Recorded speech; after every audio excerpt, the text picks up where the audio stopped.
दोस्तों स्वागत है आपका एक नए क्लास में। कल है केमिस्ट्री का पेपर और बच्चों ने कमेंट्स किया सर न्यूमेरिकल की वीडियो एक नई बनाइए ताजी, ताकि सुन के मजा आ जाए, देख के मजा आ जाए और जाके कल पेपर दें जाके। तो मेरे भाई वीडियो थोड़ी बड़ी हो सकती है लेकिन ऐसे बनाएंगे कि आपका कल एग्जाम है और आपको तुरंत पढ़ के जाना है भाई, ठीक है। सबसे पहले आप ये बात समझ लो, बिलियन, विद्युत रसायन, रासायनिक बलगतिकी, ये 3 चैप्टर हटा दें तो और न्यूमेरिकल्स भैया आते नहीं है। तो एक एक करके बातचीत करेंगे। सबसे पहले बिलियन। बिलियन में कैसे न्यूमेरिकल आते हैं भैया? मोललता निकालो, मोलरता निकालो, मोल प्रभाज निकालो, मोलल अवनमन स्थिरांक निकालो, मोलर अवनमन स्थिरांक निकालो, बाष्प दाब का अवनमन निकालो, क्वथनांक में उन्नयन निकालो। इस तरीके के सवाल आते हैं भाई, ठीक है। टोटल 8 से 10 सवाल हम आपको बताएंगे, प्लस प्रैक्टिस के लिए हमने कुछ और न्यूमेरिकल्स में लगा दिए ताकि आप प्रैक्टिस कर सकते हो कि भैया इस तरीके से सवाल अगर आते हैं तो आप कैसे करोगे, ठीक है। सबसे पहला क्वेश्चन भाई क्या है? 5.8 ग्राम सोडियम क्लोराइड यानी नमक है, 5.8 ग्राम, ठीक है, 200 ml जल में घोला गया है भैया, ठीक। यानी जो बिलियन का आयतन है वो 200 ml दे रखा है। बिलियन की मोलरता की गणना करो भाई, सीधी सी बात है, बिलियन की मोलरता की गणना करनी है, यानी मोलरता आपको निकालनी है, ठीक। Na का भार दे रखा है 23, क्लोरीन का दे रखा है 35.5। ध्यान से समझना, मोलरता का फार्मूला होता भाई विलय के मोल बटे में बिलियन का आयतन। जो घुलता है वो विलय। क्या कह रहा है? 5.85 ग्राम सोडियम क्लोराइड को घोला गया है तो भैया यही विलय है। जो घुलता है वो विलय, जिसमें घुलता है विलायक, मिला के बनता विलयन। चीनी घुली, नमक घुला तो ये विलय हो गए, पानी में घुले तो विलायक हो गया, बना के बना, मिला के क्या बना भैया? विलयन बना।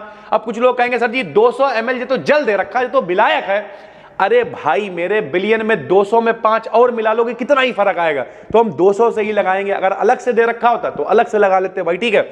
तो कह रहा 5.85 ग्राम। अब मोलरता का फार्मूला क्या होता है? विलय के मोल बटे में बिलियन का आयतन, विलय के मोल बटे बिलियन का आयतन, और आयतन होना चाहिए भैया लीटर में, ठीक। तो पहले तो ये ग्राम दे रखा है, इसे मोल बनाना पड़ेगा। मोल बराबर फार्मूला होता भार बटे अणुभार, तो हमने फार्मूला लगाया भैया, NaCl के मोल बराबर भार बटे अणुभार। भार कितना दे रखा है? 5.85 ग्राम दे रखा है। अणुभार कितना है भैया? NaCl, तो Na का भैया 23 है, Cl का 35.5 है, दोनों को जोड़ोगे तो 58.5 आएगा। एक पॉइंट से पॉइंट भैया बचेगा, बाकी कैंसिल हो जाएगा।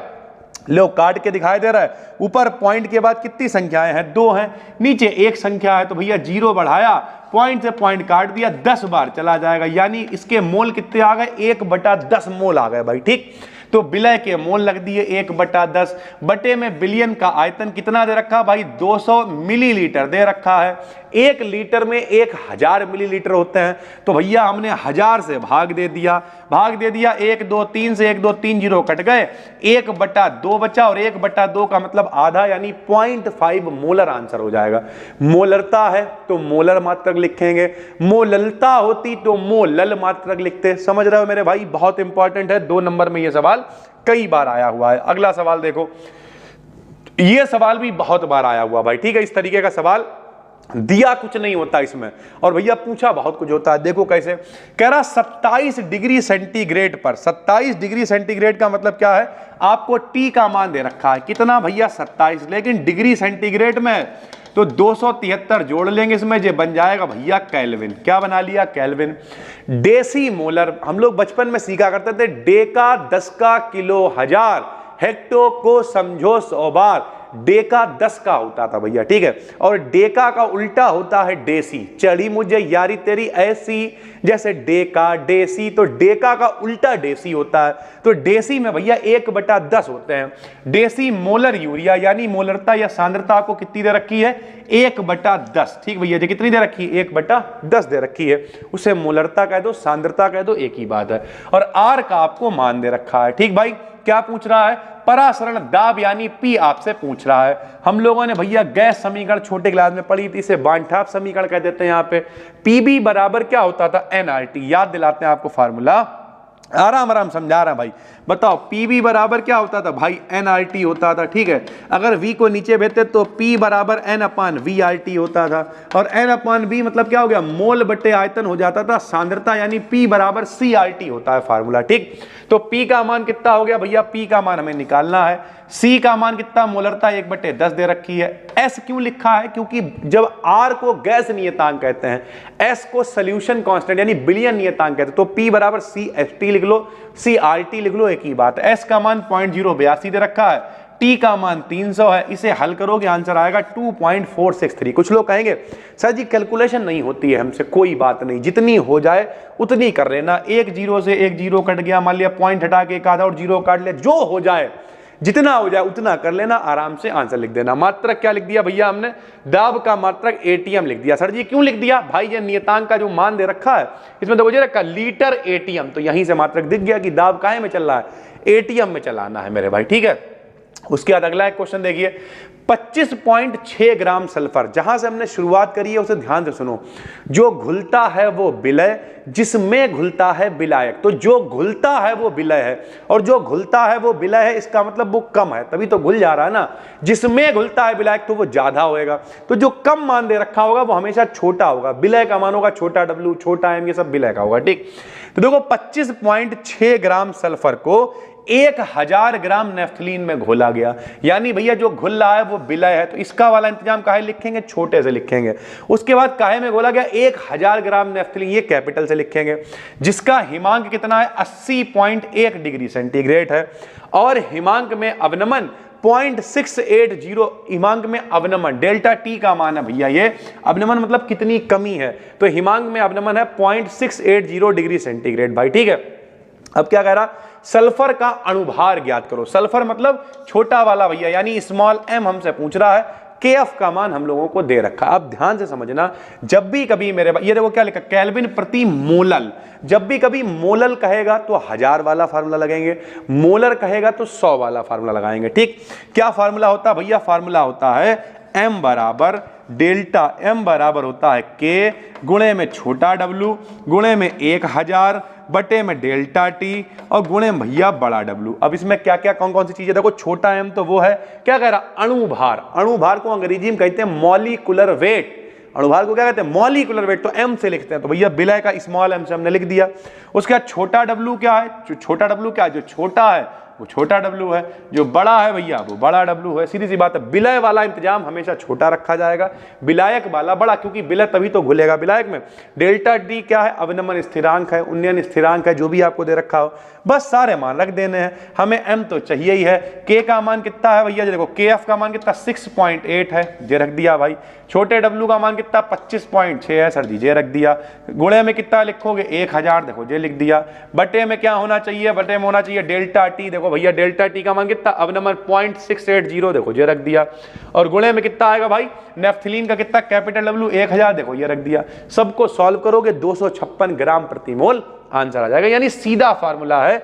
अगर भाई साहब यहाँ पे मोलल नहीं मोलर होता तो 1000 की जगह 100 कर देते, बाकी सेम फार्मूला चलेगा। जैसे एक सवाल देखो और आइए, 31 ग्राम, 31 ग्राम का मतलब क्या है बताओ, ये छोटा डब्लू दे रखा है, आपको क्या दे रखा है, छोटा डब्लू दे रखा है। एथिलीन ग्लाइकॉल यानी C2H6O2 को 500 ग्राम, ये कैपिटल डब्ल्यू दे रखा है भाई, जल में विलय करा गया। हिमांक की गणना करो, क्या निकालना है, डेल्टा टी निकालना है।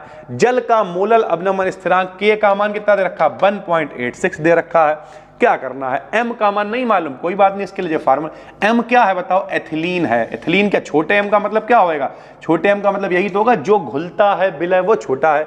एथिलीन का फार्मूला कितना होता है, एथिलीन का फार्मूला होता है भैया C2H4, एथिलीन का फार्मूला होता है। अगर भार आपको ना दे रखा हो बाई चांस तो कैसे निकालोगे, एक कार्बन का नंबर 6 होता है, दुगना करके भार निकाल लेते हैं, तो एक के लिए कितना हो जाएगा, 6 दूनी 12 हो जाएगा भाई, कितना हो जाएगा, 12 हो जाएगा, ठीक। अच्छा पूरा एथिलीन नहीं, एथिलीन ग्लाइकॉल है भाई। किसे घोला गया, 31 ग्राम एथिलीन ग्लाइकॉल को घोला गया है। तो एथिलीन ग्लाइकॉल का फार्मूला दे रखा है इन्होंने, ये देखो दे रखा कितना, C2H6O2। बताओ कार्बन का नंबर 6 होता है, तो एक कार्बन का दुगना करेंगे, 6 दूनी कितना आएगा 12। कार्बन कितने हैं 2, तो एक और 12। हाइड्रोजन का भाई नंबर भी 1 होता है, अणुभार भी 1 होता है, तो 6 है तो 6 आ गया। ऑक्सीजन का नंबर 8, 8 दूनी 16, तो एक ऑक्सीजन का 16, एक और ऑक्सीजन का 16। कुछ लोग कहेंगे सर जी दो ही तो हैं। अबे जो अणुभार है वो डबल करके निकालते हैं भाई, सबको जोड़ लो।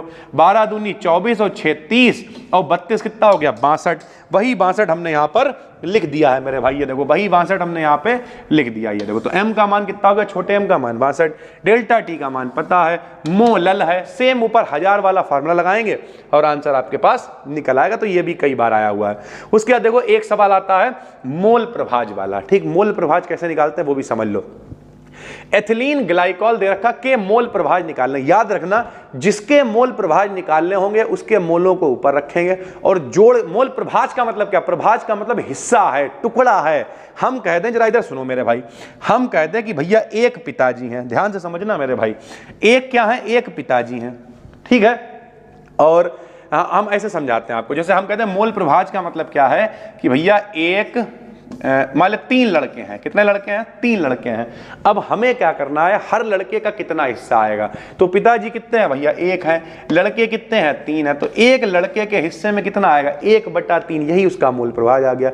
1/3, 1/3, 1/3, तीनों लड़कों का हिस्सा जोड़ दो, 3/3, यानी पूरे एक पिताजी निकल आएंगे। जो देखो, तो इस तरीके से मोल प्रभाज का मतलब होता है हिस्सा। निकालने का तरीका क्या होता है, जिसका मोल प्रभाज निकालना, यानी पिताजी का निकालना, तो पिताजी को ऊपर रख देंगे 1, और फिर जितना टोटल है उन सब 3 लड़के हैं तो तीनों को नीचे लिख दिया, सीधी सी बात है। तो यहां क्या करा, एथिलीन ग्लाइकॉल के मोल प्रभाज निकालने हैं तो इसके मोल ऊपर लिख देंगे। यदि जलीय विलयन है, यानी जल भी है, तो दोनों को जोड़ के नीचे लिख देंगे। जलीय विलयन में एथिलीन ग्लाइकॉल कितना, 20% है भाई, यानी 20% का मतलब हम कह रहे हैं जल कितने ग्राम, अगर 80 ग्राम है तो एथिलीन ग्लाइकॉल 20 ग्राम हो जाएगा। 20% का मतलब क्या है, 100 ग्राम में 20 ग्राम, ये होगा भाई, सीधी बात है। क्या करा, एथिलीन ग्लाइकॉल अभी हमने जोड़ के बताया, इसका भैया अणुभार कितना है, 62 है। मोल बनाने का तरीका क्या होता है, भार बटे अणुभार, भार कितना है 20, अणुभार कितना है 62, ठीक है। उसी तरीके से भैया H2O के मोल निकालने, भार कितना है 80, अणुभार H2O का कितना होता है, देखो 2 इसका होएगा और 8 दूनी 16 और 2 कितना होगा 18 इसका होएगा।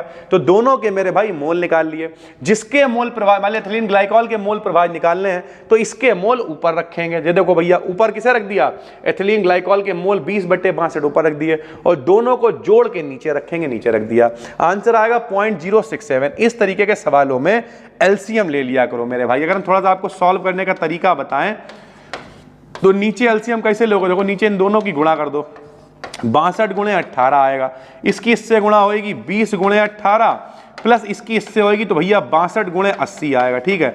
एक 62 से एक 62 कैंसिल हो जाएगा, ठीक। इस तरीके से आप इसे सॉल्व कर सकते हो। यहां से और कुछ चीजें कॉमन निकल आएंगी, काटोगे पीटोगे तो 0.067 आ जाएगा। मोल प्रभाज का कोई भी मात्रक नहीं होता है, क्यों, क्योंकि ऊपर भी मोल चल रहे हैं, नीचे भी मोल चल रहे हैं, कैंसिल हो गया भाई। यानी मोल प्रभाज एक संख्या है, एक हिस्सा, 1/3 हिस्सा, 1/5 हिस्सा, इसका कोई भी मात्रक नहीं होता है भाई, ठीक है। तो ये बहुत बढ़िया, ये पीडीएफ हम आपको दे रहे हैं टेलीग्राम BDK12, डिस्क्रिप्शन में लिंक डाल देंगे मेरे भाई, वहां से जाके इन सारे न्यूमेरिकल्स को आप देख सकते हो भाई। अगला क्वेश्चन क्या है, सेम वैसा ही क्वेश्चन है। किसी पदार्थ के 7.5 ग्राम, आप समझ गए होगे भाई, जो कम है वो क्या है बताओ, छोटा W है भाई, ये क्या है छोटा W है। को 75 ग्राम जल में, ये कैपिटल W है। जल के हिमांक में 1.2 का अवनमन हुआ तो ये क्या है भाई, डेल्टा T है। पदार्थ का अणुभार निकालो, स्मॉल m पूछ रहा है। अवनमन स्थिरांक K आपको दे रखा है भाई। मोलल कह रहा है तो मोलल के लिए फॉर्मूला क्या लगाओगे, 1000 वाला, m बराबर 1000 गुणे छोटा W गुणे K गुणे बटे में डेल्टा T गुणे में बड़ा W, सारे मान रखोगे आंसर आ जाएगा 155 भाई, ठीक है। सेम सवाल है, ऐसे सवाल पेपर में आते रहते हैं तो हमने यहां पे लगा दिए। सेम ऐसा ही एक और सवाल है, इसे भी देख लो। 1.822 ग्राम कार्बनिक यौगिक, कार्बनिक यौगिक छोटा W दे रखा है, कैपिटल W दे रखा है, m का मान 155 है। उसी का उल्टा सवाल है मेरे भाई, डेल्टा T का मान आप इससे निकाल लेना, ठीक। तो ये बिलियन से कुछ सवाल बनते हैं, बाकी आप लोगों ने भी प्रैक्टिस करी होगी। ये सवाल हम वो बता रहे हैं जो बार बार रिपीट होते रहते हैं। विद्युत रसायन से कुछ सवाल बनते हैं भाई। विद्युत रसायन से इस तरीके का सवाल बनता है, जरा देखो कि मान लिया इस तरीके से आपको एक सेल दे रखा होगा, सेल मतलब समझते हो बैटरी। एक सेल में क्या दो अर्ध सेल अभिक्रियाएं होती है, कैथोड पे होती है, एक एनोड पे होती है। तो भैया एक सेल का हिस्सा ये है, देखो Mg डबल पॉजिटिव, एक हिस्सा ये है Cu डबल पॉजिटिव और Cu।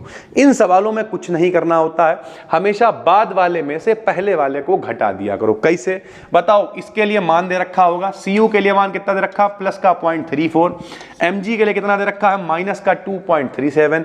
बाद में जो लिखा हो उसमें से पहले वाले को घटा दो। ठीक, लो घटा दिया।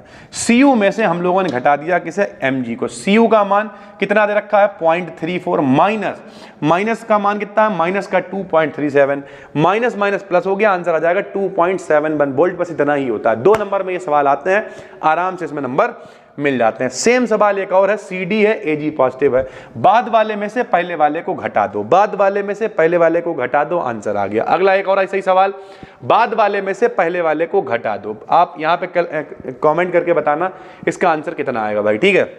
उसके बाद एक सवाल इस तरीके का आता है, 298 केल्विन पर 20 मोलर यानी मोलरता दे रखी है, बिलियन की चालकता है, इतनी चालकता दे रखी है। मोलर चालकता आपसे पूछ रहा भाई, मोलर चालकता का फार्मूला होता है K इंटू 1000 बटे में मोलरता। K क्या है भैया? K चालकता है, ठीक है। तो चालकता आपको दे रखी है, उसे कप्पा से भी लिखते हैं कई जगह पे। तो चालकता आपको दे रखी है, मोलरता दे रखी है, मोलर चालकता पूछेगा तो K इंटू 1000 अपॉन में मोलरता, इसे कैलकुलेट कर लो। कुछ लोग कहेंगे ये भी कैलकुलेट नहीं कर पाएंगे। अबे मेरे भाई 20 से काट दो, 20 पंजे 1 0 कट गया, 2 से काटेंगे 50 बार जाएगा भाई, ठीक है। बस 50 की गुणा कर लेना, पॉइंट बल्कि पॉइंट हटा लेना और कैंसिल, आराम से कट पिट के हल हो जाएगा, कोई दिक्कत नहीं, ठीक है। क्या आंसर आएगा बताना इसका, ठीक भाई। तो इस तरीके का ये फार्मूला आप याद रखना, मोलर चालकता बराबर K इंटू 1000 बटे में मोलरता।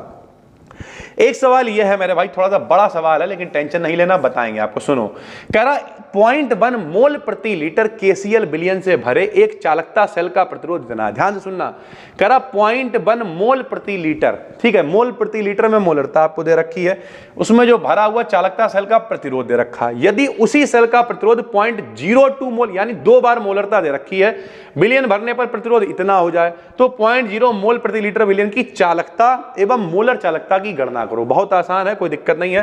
0.1 मोल प्रति लीटर बिलियन KCl की चालकता दे रखी है इतनी, ठीक। अब देखो, एक कंडीशन में आपको चालकता दे रखी है, दूसरे की पूछ रहा है, कोई समस्या नहीं है। 0.1 मोलर बिलियन का प्रतिरोध कितना दे रखा है? 100, ठीक। चालकता कितनी दे रखी है? 1.29। यहां पर एक चीज और सीखना, आपसे कहीं सेल स्थिरांक पूछ ले सवाल में, फार्मूला होता है चालकता बराबर सेल स्थिरांक बटे प्रतिरोध। यहां से हमने प्रतिरोध को इधर भेजा, सेल स्थिरांक निकाल लिया। सेल एक ही है, चालकता आप बदल रहे हो बार, मतलब चालकता बदल रहे हो या फिर उसकी सांद्रता बदल रहे हो, तो सेल स्थिरांक तो नियतांक है, वो थोड़ी बदल जाएगा। तो दूसरी कंडीशन जो 0.02 वाली है, उसमें भी हमने यही सेल स्थिरांक इस्तेमाल कर लेंगे, 129। तो हमने 0.02 मोलर इस्तेमाल करा, प्रतिरोध हमें दे रखा था, यहां से हमने इसकी चालकता निकाल ली, एक आंसर हो गया। चालकता निकलने के बाद आपको पता ही है मोलर चालकता कैसे निकाल सकते हैं, फार्मूला होता K इंटू 1000 बटे मोलरता या सांद्रता। K का मान हमने निकाल लिया भैया, 0.248 गुणे में 1000 बटे C का मान रख दोगे, आंसर आ जाएगा भाई, ठीक। इस तरीके से ये सवाल लगते हैं। उसके बाद 0.05 मोल प्रति लीटर NaOH बिलियन का कॉलम का विद्युत प्रतिरोध दे रखा है। व्यास की आधी त्रिज्या होती है, तो यहां भैया व्यास की आधी त्रिज्या हो जाएगी 1 सेंटीमीटर का आधा कितना हो जाएगा? 1/2 यानी 0.5 सेंटीमीटर भैया हो जाएगा।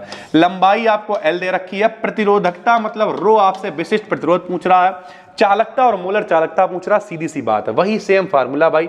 यहां से हमने A का मान निकाल लिया, A पाई R स्क्वायर रख के, बस L का मान हमें दे रखा है। हम लोगों ने फिजिक्स में पढ़ रखा है रो बराबर RA अपॉन L। फिजिक्स का पेपर कुछ का गंदा गया होगा, लेकिन कम से कम जो फार्मूला तो आपको पता होगा ना, रो बराबर RA अपॉन L। सारे मान रखेंगे, हल करेंगे, हमारे पास आंसर आ गया रो का, ठीक। रो निकल आया, कोई दिक्कत नहीं है। चालकता होती है रो की उल्टी, तो K बराबर 1 अपॉन रो रखा, सीमेन सेंटीमीटर इनवर्स निकाल लिया। ऐसे ही मोलर चालकता रख दिया, मोलर चालकता पता ही है K इंटू 1000 बटे में C, K का मान हमें पता है, इंटू में 1000 बटे में C मोलरता दे रखी, हल कर लिया। यानी ये जो मोलर चालकता वाला फार्मूला है बार बार इस्तेमाल हो रहा है, इसे ध्यान रखना, ये पेपर में आ जाता है, ठीक सर जी। फिर रासायनिक बलगतिकी से कुछ सवाल आते हैं, ये भी बहुत इंपॉर्टेंट है। जैसे एक बेसिक सवाल आता है कि भाई प्रथम कोटि की अभिक्रिया की अर्ध आयु 400 सेकंड है। अर्ध आयु का मतलब टी हाफ, आधा समय। लोग कहते नहीं, बुड्ढे लोग, आधी कट गई आधी रह गई, तो वो जो आधी कट गई है वो ये टी हाफ है, ठीक। इसका वेग स्थिरांक के आपसे पूछ रहा है। डायरेक्ट फार्मूला होता के बराबर 0.693 बटे में टी हाफ। मान रखेंगे, हल करेंगे, आंसर निकल आएगा। सिद्ध कीजिए प्रथम कोटि की अभिक्रिया की 99.9% अभिक्रिया पूर्ण होने में लगा समय अर्ध आयु के पूर्ण होने में लगे समय का 10 गुना होता है। तो भाई अर्ध आयु के लिए तो सीधा फार्मूला होता है क्या, के बराबर 0.693 बटे में टी हाफ। तो हमने यहां से टी हाफ वाली कंडीशन, एक तो कंडीशन हमने सीधे सीधे लगा दी, दूसरी कंडीशन क्या है 99.9%। तो लो भैया 99.9% लगाई कंडीशन। प्रथम कोटि आप पढ़ ही चुके हो भैया, जिनने पूरी प्लेलिस्ट देखी पता चल गया होगा। के बराबर 2.303 अपन टी लॉग ए अपन ए माइनस एक्स फार्मूला होता है। ए का मान 100 है भैया, ए माइनस एक्स कितना है 0.1 है, क्योंकि 99.9% खर्च हो गई तो बची कितनी 0.1 बची है। यहां पे हमने मान रख दिया, देखो टोटल कितनी है 100, x मतलब खर्च हो गई 99.9। इसे हम लोगों ने हल करा, हल करने के बाद अपने पास ये कंडीशन आ गई। क्या कंडीशन आ गई भैया, ये कंडीशन आ गई, देखो 0.69 आया बटे में टी हाफ आया, 2.303 बटे टी आया, लॉग आया भैया, ठीक है। यहां पे बचा क्या 0.1, इसे क्या करा ऊपर ले गए, 0.1 का 0 10 की घात 3 हो गया, ठीक। सभी को पता है कि भैया लॉग में जो चल रहा होता है पावर में, उसे आगे ले आते हैं, आगे ले आए 3, लॉग 10 बेस 10 की वैल्यू कितनी हो जाएगी 1 हो जाएगी, नहीं लिखा हमने, ठीक। अब क्या कंडीशन है, इधर जो के चल रहा था के का मान कितना रख सकते हैं 0.693 अपन टी हाफ, अर्धायु के का मान दे रखा है। अब क्या करोगे भैया, इसे काट दो। जब काटोगे तो देखो भैया 6 कम 6 बार 6 18, लगभग 3.3 बार जाएगा और टोटल कितना हो जाएगा 10 गुना। तो इस तरीके से हम लोगों ने मान निकाला, 2 3 6 और टोटल आएगा टी बराबर 10 टी हाफ। टी बराबर कितना आ जाएगा, टी इधर आएगा और ये जाएगा उधर, तो टी बराबर कितना आ जाएगा 10 टी हाफ, 10 गुना आ गया भैया, ठीक है। दो कंडीशन है, एक अर्धायु की लगाई, एक 99.9 वाली लगाई, दोनों को भाग दे दिया या के का मान उठा के रख दिया, हल हो गया भाई, सीधी बात है। 50 सेकंड में सांद्रता आधी रह जाती, टी हाफ का मान 50, के का मान पूछ रहा सीधे सीधे, ठीक है। एक प्रथम कोटि की अभिक्रिया 10 मिनट में 20% पूरी होती है, तो टी का मान 10 रख दिया, 20% मतलब 100 माइनस 20 रख के यहां से के का मान निकाल लेंगे। 75% कितनी देर में पूरी होगी, 75 की कंडीशन लगाई, के का मान निकाल चुके थे, यहां रख दिया। आपकी समय चाहिए तो टी का मान चाहिए 75 का मतलब 100 माइनस 75 रख दिया, हल कर दिया, टी का मान निकल आया भाई, ठीक है। इसके अलावा एक क्वेश्चन ये आया था, हमें याद है 2020 में, जैसे आपसे कह रहा CaNO3 का होल ट्वाइस के लिए बांड हाफ गुणांक निकालो। बांड हाफ गुणांक कोई बहुत बड़ी बात नहीं होती भाई, जरा देखो, जब कभी भी CaNO3 का होल ट्वाइस टूटेगा तो Ca के ऊपर दो, यहां जो किनारे लिखा होता दूसरी तरफ वो संयोजकता होती है, यहां 2 लिखा है, तो Ca की संयोजकता कितनी हो गई 2 हो गई, प्लस ये 2 इनके ऊपर कितने आ जाएंगे 2 NO3 निगेटिव आ जाएगा, ऐसे टूटेगा ये। बताओ Ca पॉजिटिव आयन कितना है 1 है, NO3 निगेटिव कितने हैं 2 हैं, 2 और 1 कितना हो जाएगा 3, तो बांड हाफ गुणांक हो गया 3 मेरे भाई, ठीक है। उसके बाद एक क्वेश्चन ये और है, मोल प्रभाव वाला, इसे भी देख लो। स्प्रिट के नमूने में एथेनॉल 90% एथेनॉल है, एथेनॉल का मोल प्रभाव निकालो भाई, सीधी सी बात है। तो जाहिर सी बात 90% अगर एथेनॉल है तो बचा हुआ क्या होगा पानी होएगा। तो हमने पहले तो एथिल अल्कोहल के मोल निकाल लिए, क्या होगा भार बटे अणुभार, भार कितना 90 ग्राम, C2H5 का अणुभार 46 होता है, जोड़ लेना यहाँ पे। H2O के मोल प्रभाव भैया बचा हुआ पानी है, तो बचा हुआ 10 ग्राम पानी हो गया, बटे में इसका भार 18 होता है। जिसके मोल प्रभाव निकालने हैं उसके मोल ऊपर, दोनों के जोड़ के नीचे आंसर 0.78 ग्राम आ जाएगा भाई, ठीक है। उसके अलावा एक क्वेश्चन पूछा था, सिद्ध करो कि भैया जो 21 नंबर है वो डी ब्लॉक है, लेकिन जो 30 नंबर है वो डी ब्लॉक नहीं है। तो 21 नंबर कैसे विन्यास बनाया, 1s2 2s2 2p6 3s2 3p6 3d छोड़ा 4s2। 3d में एक इलेक्ट्रॉन है, आधा इलेक्ट्रॉन भरा हुआ, ना पूरा भरा है ना आधा भरा है, अकेला बेचारा इलेक्ट्रॉन है, यानी ये संक्रमण तत्व है। लेकिन जो जिंक नंबर होता है भैया, Zn का नंबर जो 30 होता है, इसका जब विन्यास बनाते हैं तो डी पूरे भर जाते हैं, डी में सारे ऑर्बिटल भरे हुए हैं, इसलिए ये संक्रमण तत्व नहीं है। क्योंकि भैया संक्रमण तत्व का मतलब क्या, अगर आंशिक रूप से भरे होंगे तो वो कलर शो करेंगे, उत्प्रेरक लक्षण प्रदर्शित करेंगे, ये सब करेंगे, लेकिन मेरे भाई ये पूरा भरा होता है, इसलिए ये सारे लक्षण नहीं दिखाता है। डी ब्लॉक में होते हुए भी ये डी ब्लॉक का तत्व नहीं होता भैया, ठीक है, मतलब संक्रमण तत्व नहीं होता। उसके बाद इस तरीके का सवाल आपको मिल सकता है विकल्प में, किसका परासरण दाब सबसे ज्यादा होएगा, तो जिसके आयन, इन्हें अणु संख्य गुण कहते हैं, जिनके अणुओं की संख्या, आयनों की संख्या ज्यादा होती है, उन्हें हम लोग कहते हैं उनका मान ज्यादा होगा। NaCl टूटेगा, एक Na एक Cl, 2 हो गए। BaCl2 टूटेंगे, एक Ba 2 Cl, तो 2 और 1 3 हो गए। ठीक है, उसके बाद 3 NH4 है इसमें और एक PO4, 4 हो गए। 2 Na है, तो सबसे ज्यादा ये वाला है, तो इसका यही वाला आंसर सही हो जाएगा। जिसके ज्यादा अणु उसके मेरे भाई ज्यादा, उसी का ज्यादा हो जाएगा। परासरण दाब है, ठीक है, वाष्प दाब का अवनमन, क्वथनांक का अवनमन, कुछ भी पूछे कि किसका ज्यादा होगा, तो जिसमें संख्या ज्यादा होगी वही सही आंसर हो जाएगा भाई। ठीक है, तो ये हमने ज्यादातर वो न्यूमेरिकल जो बार बार आते रहते थे उन्हें लगा दिया है। इस बार पेपर काफी उल्टे सीधे आए भाई, तो ये नहीं कह सकते यही सारे आ जाएंगे, लेकिन हाँ ये सारे मोस्ट वांटेड हैं, कई कई बार आए हुए हैं, प्री बोर्ड के सेट में आए हुए हैं। यहाँ पे देखिए कोई प्री बोर्ड का अगर पेपर पड़ा हो, शायद हम लोगों को दिख जाए, कोई भी प्री बोर्ड का पेपर यहाँ पे पड़ा ही होगा, लेकिन कहाँ है पता नहीं। लेकिन कुल मिला के ओवरऑल बात यही है, बहुत सारा यहाँ पे खिच्चू मचा हुआ। अगर हम आपको दिखाएंगे तो आप कहोगे सर जी देखने में साफ सुथरा लग रहा, बाकी बड़ा खिच्चू मचा हुआ। तो ओवरऑल ये सारे के सारे मोस्ट इंपॉर्टेंट हैं। इससे पहले हमने जो एक वीडियो डाली उसमें भी जो अगड़म बगड़म क्वेश्चन थे उन्हें सॉल्व करने की कोशिश करी। नए हो तो चैनल को सब्सक्राइब जरूर कर लेना, पुराने हो नोटिफिकेशन बेल को ऑन कर लेना, क्योंकि कल आपके पेपर खत्म हो रहे हैं, जिंदगी नहीं मेरे भाई। आगे बहुत अच्छी अच्छी वीडियो आपके लिए, पूरी एक सीरीज हम लेके आने वाले, इसमें आपको बताएंगे 1 to 1 कि 12th के बाद आप क्या कर सकते हो, किस तरीके से सारी चीजें चल सकती हैं। तो नए हो चैनल को सब्सक्राइब करके रखना, और 20 तारीख को कुछ बहुत स्पेशल मेरी जिंदगी में होने वाला है, आपके साथ में शेयर करेंगे। फिलहाल इंस्टाग्राम पे फॉलो कर लेना, वहां पर रेगुलर अपडेट्स हम डालते रहते हैं। फिर मिलते हैं, तब तक के लिए धन्यवाद, थैंक यू।